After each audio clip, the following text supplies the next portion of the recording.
Welcome back to Have You Heard, the social media podcast by us here at The Social Shepherd. My name is Zoe. I am one of the co-founders, and today I'm joined by... Hi, I'm Adam, business director. And I'm Joey, Senior Paid Director. Lovely. Okay. So today we're talking about something which is actually a really common theme, issue, challenge that we see a lot of brands come to us or learn that clients are actually trying to navigate when they've already become a client, basically. And that is how to adapt a global marketing strategy to engage local audiences. And we see this from both a strategic perspective and also from an operational perspective. So where do we want to start? Operational or strategic? Maybe operational first.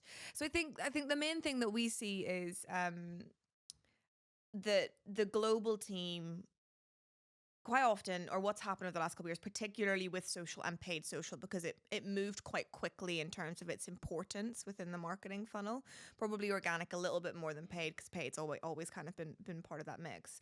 But you had kind of these global brands that then all of the local markets, if they were a global team, just kind of started doing their own thing on social, basically, and like posting TikToks, different strategies. The global company hadn't set a social guidebook and hadn't kind of kicked it off first. So now what you then traditionally see is one, the global teams wanting to have more control over what's happening at a local level, struggling to regain that control because the local teams have kind of gone out and done their own thing and they don't want to give back control of it. But equally, global teams being frustrated that local teams are seeing a lot of success with what they're doing, and sorry, global teams, but sometimes can't claim that it's success as their own a little bit.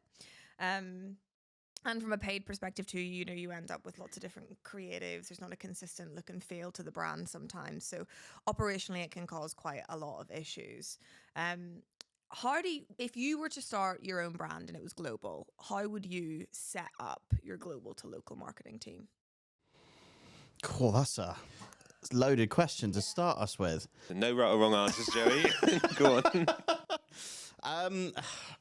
I mean, personally, from my experience and the accounts that I've worked on, the most amount of flexibility that you've got is working with a team that is centralized, because you don't have so many stakeholders to try and speak to and learn and understand what their approach is and try and digest all of that and integrate that into your strategy.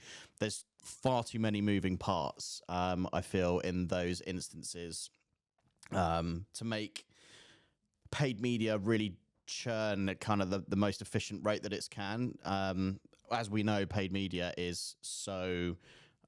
we have to be so quick to react to the industry and what's going on and what's changing, both from a ad setup perspective, strategically, creatively, messaging wise. So you really have to be agile in those situations. And I feel like with teams that would have each of their own individual marketing pods or locations, or the way that however you've got it set up, you do lose a bit of that agility in those instances. Yeah. So I think that the crux of that issue though is like, 'cause there's certain brands that do this really well, right? Like if you think of a Nike, an Apple, they do a global, local. Mm-hmm. Pretty well, or to some extent, some of those brands are so global they don't really need to do really specific locals all the time. But I think the struggle comes when a global brand tries to do or isn't set up properly, so they don't have like the purpose, the values, the structure, which in reality, once you understand what you're about, that vision, whatever you want to call it, just do it, language, go out, chase it. There's certain hooks which are transferable across a global level because you're tapping into a mindset. The reality then is on a local level, you're trying to execute that in a way which is relevant to that specific group, that culture, those communities. So the nuances and the changes might be that you're focusing or leveraging more relevant talent or influencers, you're tweaking the language to sell the product, but everything is thought in a proper structure. I think the challenge is where, like you say, it's centralized teams, which obviously helps, but is the actual foundations haven't been done. So what they're trying to do or what they're trying to create is just so it's just not ready for any particular market or broad, or you get something where you work where their head office is in a where whatever market it might be in, but they don't consider they are actually creating global content but with a local mindset, and then they're distributing that to your global so I think that for me the initial thing before you even get into the nuts and like bolts of it is what you're actually trying to do, because there are brands that do it, and then you and then maybe it's easier from there to lay it down. But I do feel like you have to be like a certain size of business though to have that work. I mean, like we've worked with a lot of brands and scaled them into global markets, and we've been able to do so because we've been super agile in the process, because everything has been managed centrally.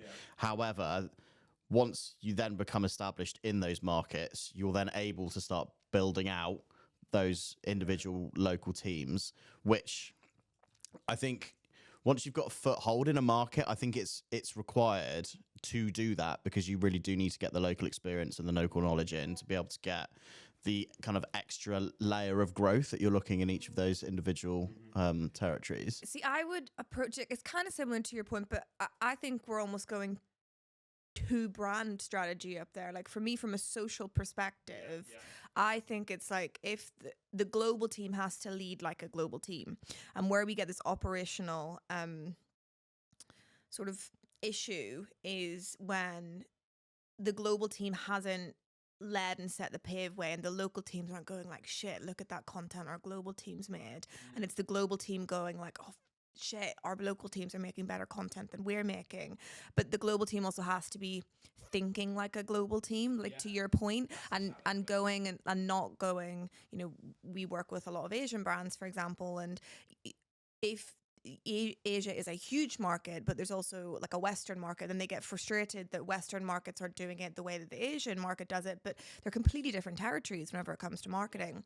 So a global team has to be thinking like a global team, and has to have a diverse team in there that's thinking about all of the different markets and how we can actually create content that resonates across the board. But it can't be reliant on it doesn't work in my experience when local goes first and global comes second. But I guess the other thing to your point is really it's a funny thing, because at some of the brands where you end up with this really segmented approaches where brands have like separate Instagram accounts for different territories, and that causes you a lot of operational pain. Granted, yes, it is needed for some brands are big enough, but if you look at someone like a Nike, I think they do have segmented accounts, but they also have is it not more so split into industries? They've got Nike running, Nike. Oh yeah, I'm not sure. They've got I think they've got a million accounts. Yeah, they've got lots they? of niches where they tap into like subcultures and things. But I think that's such a good point of like also lends into like what the role, I suppose, of those channels and like are, because you could, for argument's sake, you could have, Instagram. It's our lookbook. It's not like that could just be a European. But then what you do release is, because maybe TikTok is more culturally relevant for the individual markets, is going, actually, we're going to have individual channels. Yeah, I mean, it's all about like what level does relevancy and how do those algorithms work. And the other thing is that people often just think global, local, that's it. There's like 3 to 4 tiers going on there. You've got global, you've got continent, you've got country. I mean, really, we're talking 3 at this point, but how far down are you breaking it in terms of But to your point as well, like when you've got Nike, if they do have, you've got subcultures within what you're doing. And are you cutting it by geography, or are you cutting it by niche and industry, depending on what your product range is like? So, because say, for example, and we have a couple clients at the minute that are splitting more into like product categories. They're thinking about, okay, well, we've got global, we've got Europe, we've got US, we've got lots of other accounts as well, but they actually want to really, sorry, there's a piece of fluff in front of me that's annoying me. They then want to get really into like the denim space, for example, and they're like, oh, should we start a denim account? And I'm like, okay, we just need to be really careful here, because I don't necessarily think that's a bad idea, dependent on the platform that we're doing it on. We shouldn't do it on every platform, because we can have consolidated accounts and go after different niches on certain platforms. But you also have to consider, sorry, the operational impact of that. Someone's got to own that account. You're just adding additional time on there to create content on it. This is it. I mean, it's looking at it on a different scale. That like the time sync element is really interesting. We work with a taxi brand whose business model is to go out and acquire other local taxi brands and bring them all together, all under one brand name. But some of the instances and some of the acquisitions that they've made, you look at the number of Instagram accounts that they've got for almost like one or two taxi brands in a certain area, the amount of time that's going into managing all of that kind of stuff versus actually just condensing it all under one big brand. I mean, it's an interesting way, because it's not on a global scale, but it's the same sort of model, because you're taking individual local markets and almost bringing them together under one centralized brand. It's a tricky one, because it's like on like TikTok, for example, it's actually really hard to say we're posting content from the UK, it's all in English. Even if we're using geographical tags in there, it's naturally going to be shown to a UK centric audience. So it's dependent on the platform that you're going after, and like what audience are you trying to reach, because it is really difficult on one global account to reach an Asian audience, an American audience, a British audience, a European audience. Like, well, I mean, look at Mr. Beast and what he's done on Yes. his YouTube channel, because he, in theory, could have just had his Mr. Beast YouTube channel and just run everything in English. But the fact that he's gone out and segmented his channel down into so many localized languages to be able to reach all the global niches that he wants to be able to, that's what's made him as big as he is now, because he's been able to tap into each of the... Because the other thing as well, I suppose, that where you have lots of different accounts and when you're trying to work it is, if you, again, I think there is an element of trying to understand who you're trying to speak to as well. Because like you, for argument's sake, it did take a brand like Lime bikes and things like that. You know, the essence of what a Lime bike is to open up cities and adventure, discovery to an extent.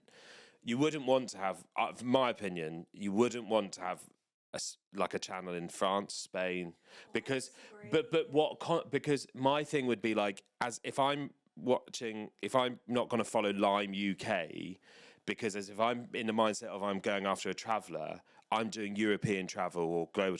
I want to see content because you want to inspire people to travel and use your product, because it opens up to the person in the UK, Spain or France or whatever.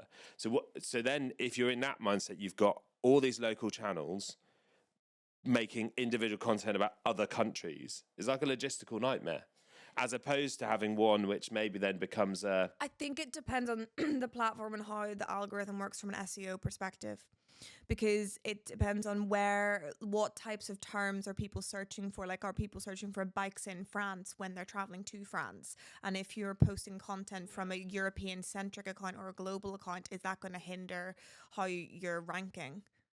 I think from a content that's perspective. a fair point. So it's like I think there's social is just so much more complex these days. You've got to think of, you've almost got your broadcast channels, which is where you're really working with the algorithm, and then you've got your SEO content, which you're basically you're optimizing for SERPs basically. Like that's what you're trying to focus on. So it is complex, and it very much depends on how much search is going to have a part to play in it. Because for something like TikTok, actually, from a search perspective, you don't need to have a local account, but from an algorithmic perspective, you do need to have a local. It's so complex. It's like a mind-blown thing. Well, also because they're going to be searching in different language Yeah. as well. Yeah, so you do. Whereas on Instagram, you might be able to do it centrally, maybe, if it's not being used as much for... Yeah, it's tricky. I mean, and then,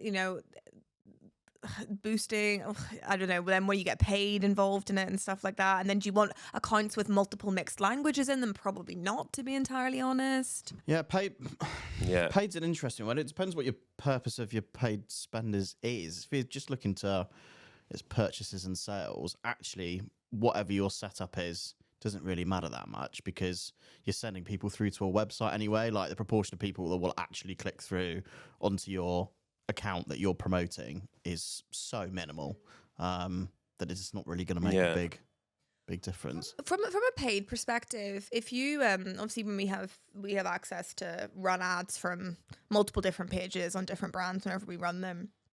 At any point, and let's talk about direct response performance side of things for now, would you choose to run an ad targeting France, for example, from the global account as opposed to the French account if you had the option? I mean, France is an interesting example. Okay, the France. Sorry, do France and the UK, for example. Yeah, I mean, like the French market do like to have their own localized approach and have everything in French. We know they're not massive English speakers over there, so actually making sure that you're fully tailored and nuanced up to hit that market is definitely the approach that you should go for there.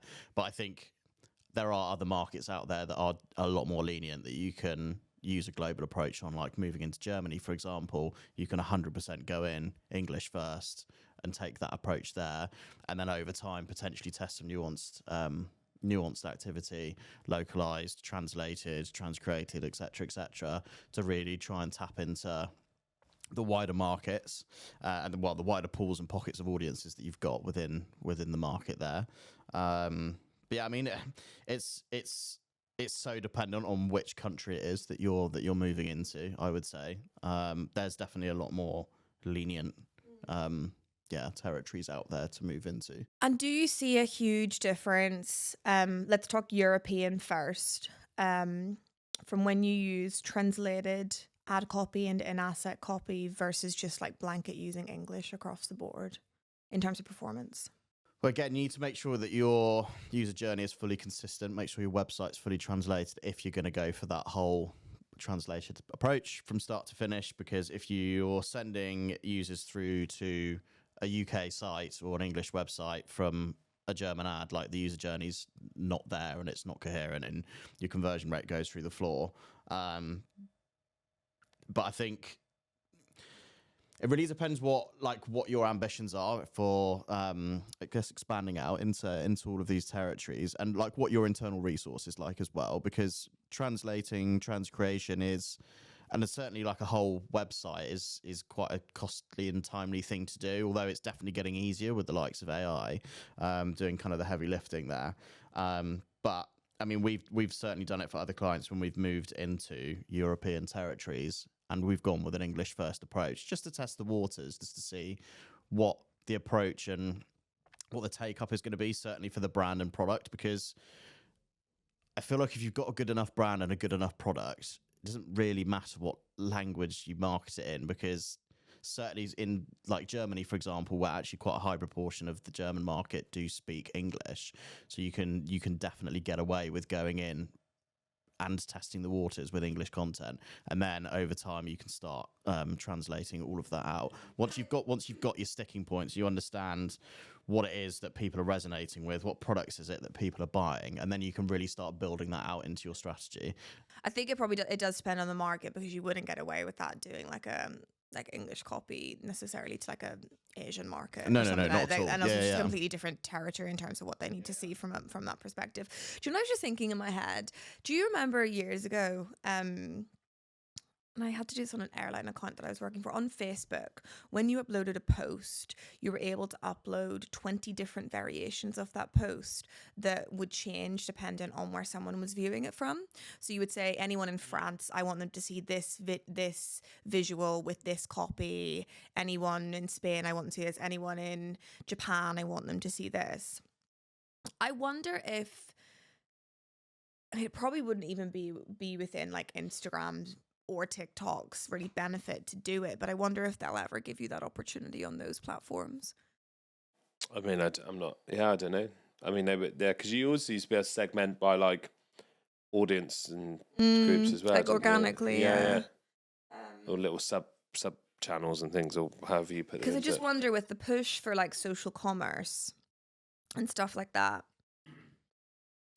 would it be of benefit to them to enable people to have like view this TikTok shop in this language, in this language, in this language. Because sometimes, for example, I will end up on TikTok shops and it will all be in like Japanese, for example. And I'll be like, well, I don't know what this is. Also, equally, you don't want to buy anything from it, even if they do have UK fulfillment, because I don't, do you know what I mean? It just doesn't. I mean, it's easy enough for them to build in that level of functionality. But we know, for example, certainly in Europe, TikTok Shop is still rolling out at the moment. It was obviously they started with the UK, and then now they're actually branching out to wider markets there. I'm trying to think about Amazon, because people do have separate shops per continent on Amazon, don't they? Yeah, but I think doesn't Amazon It's not to do with shipping though. dynamically change its site based on IP, right? Yeah. Yeah. That's what I'm kind of getting at, is that will they copy that? Well, that's what I mean. Like the functionality is it's not hard, it's not difficult tech to install. It's just based off IP and location. Yeah. Interesting.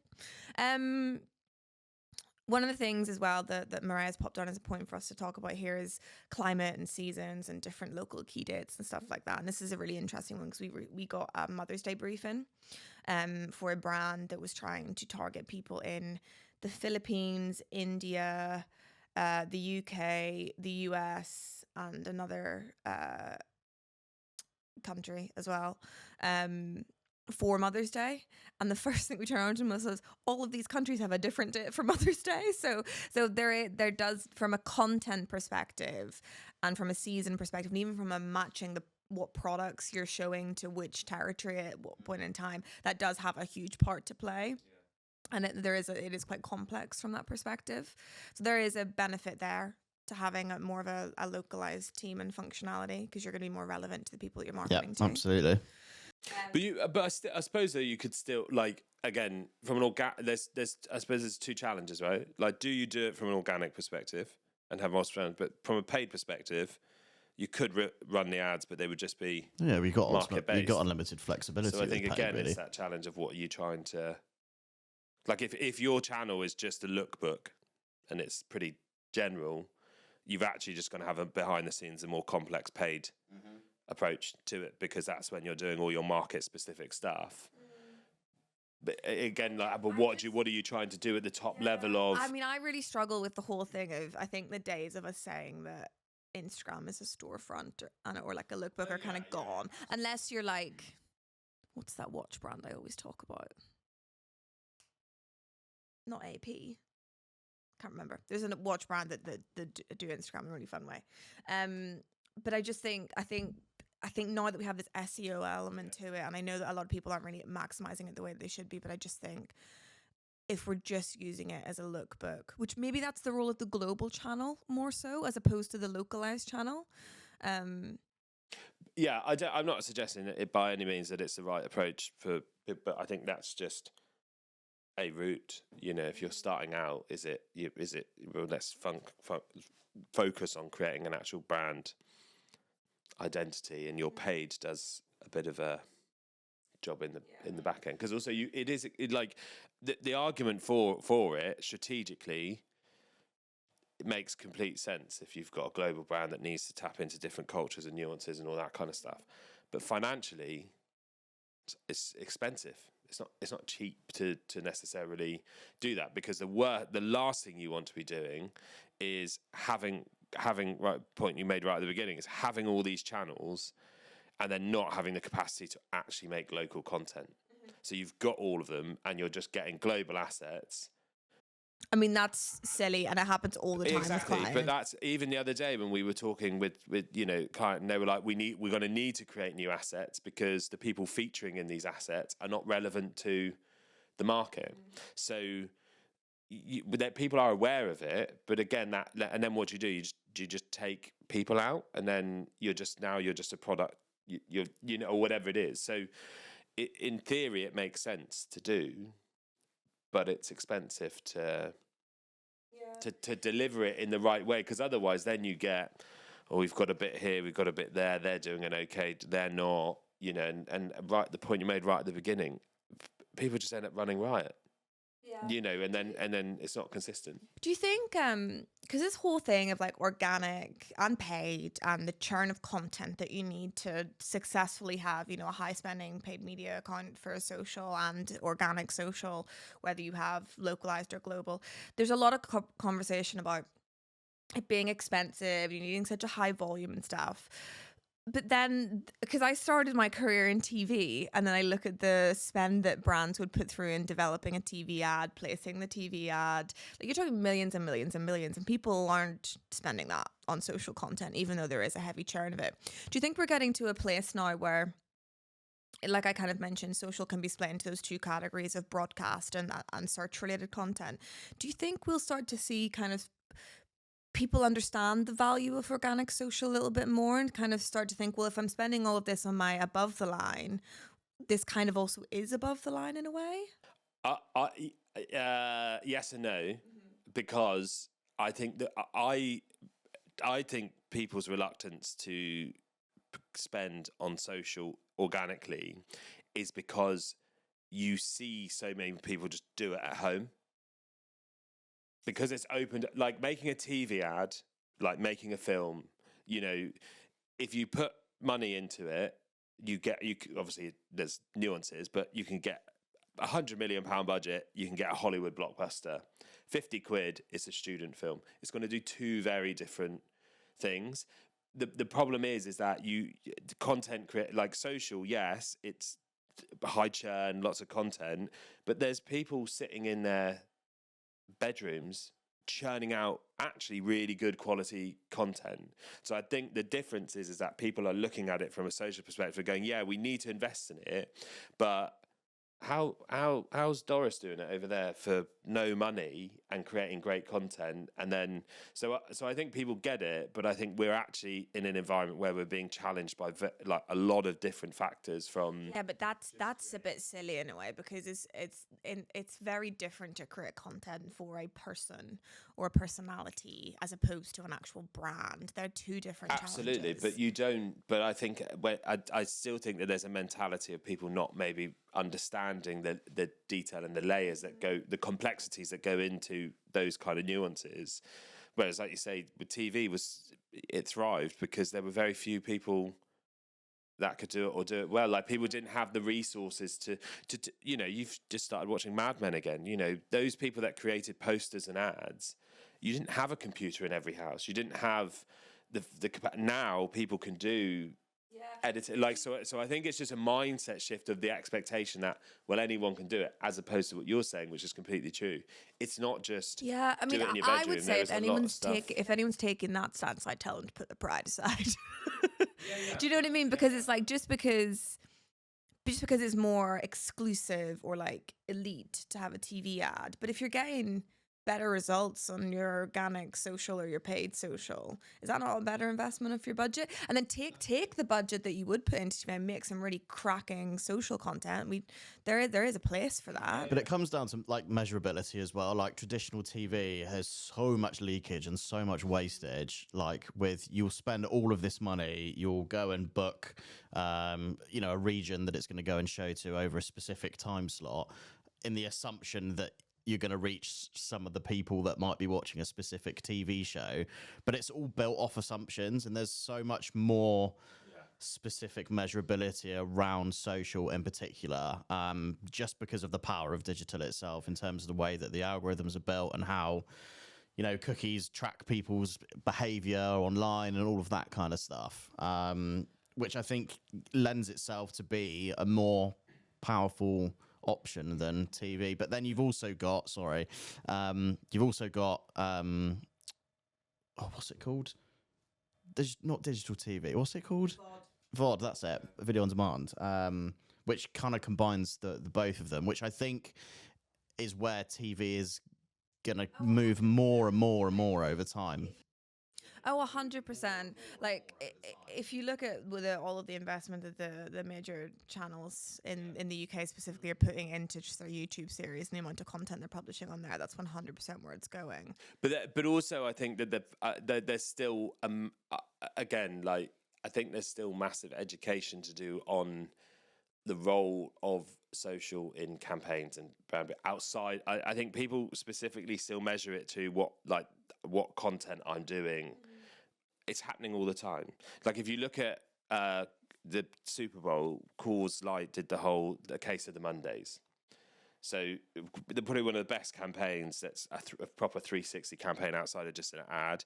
They did the big advert in Times Square that had the spelling mistake in it. They then but they did very little on social, but all of that was translated and transferred with people on social because so as a byproduct of these campaigns where they're focusing on out of home or TV ads, social is playing a massive role within that, but it's not necessarily something. Social is where the conversation is. Yeah, exactly. But they're not necessarily. They're probably looking at that as well, going, "Yeah, but we didn't even spend that much money on social, and look, we've got all of it. We just earn all this thing." And that's I think where that's social's misunderstood. Exactly. Like people and I don't think get it. people It's just not don't. just a broadcast channel. There's so much more to it. But on the note of the Super Bowl, though, that is the one thing that I think. If we take the Super Bowl, I don't really know if there's a UK equivalent of it, but I think a Super Bowl ad is the one ad placement that I think is probably more valuable than paid social or time because you've got, I don't know how many people watch that. I'm not American, but like billions of people not quite watching that. billions, Billions, but, okay, whatever it is. Hundreds of millions. Hundreds of millions of people watching the Super Bowl. They're all going to be intently watching those ads. Whereas on paid social, you can serve an ad to someone. They might only watch 5 seconds of it. Whereas when you have eyeballs. And I think that's one thing that like that type of traditional media and above the line is so important. And beyond, just to your point around billions, there's hundreds of millions probably watching at the moment, but then they get shared and people talk about it. And I think so I think the point with it is I still think that people don't understand, or there's a lack of understanding in some cases of the role of social, what it's for. And I think that, to the point I made earlier, goes back to people look across it and they're exposed to so much content of so much different. They're like, well, they can. It shouldn't. Their mind says it shouldn't be expensive to make content because so and so can do it at home. Well, there's a load of stuff that goes on in the background to actually make your content stand out, resonant, follow, SEO, like make sure it's like all of these things which people miss. So yes, making the content is one thing, but there's a whole strategy that goes on with it. Social's also playing a massive role in just supporting your wider piece when there is an out of home moment or whatever it is that this conversation is happening, and that presents an opportunity for you to engage with people or do more, not just passively sit back and go, oh, look how many people shared my picture. It's everything is in, and I think they're the nuances that people don't, or maybe not completely put together yet in terms of one whole piece. Yeah, they don't understand the difference between broadcast, search, community, and like we always say to all of our clients, like your brand is built by what people say about you. Yeah. And then your brand is maintained and driven by what you say about yourself. But if there's no one saying stuff about you, no one really cares. Yeah. We have digressed, and our topic was localization. So one of the things that I think we should sort of wrap up on is I wanted to add that if I was a brand watching this and wanting to kind of know how I should approach my global social strategy, I do think there is merit in looking at breaking it down to continent level for sure. Because I think you've got very different approaches to marketing. The channels are going to be different. You're going to need different strategies from that perspective. And then I would consider how important localized SEO is for what I'm doing. And then because if you look at someone like a Duolingo, so when Duo the owl died, he died, they died globally, and then all of the local accounts were like fighting each other to see who was going to die next.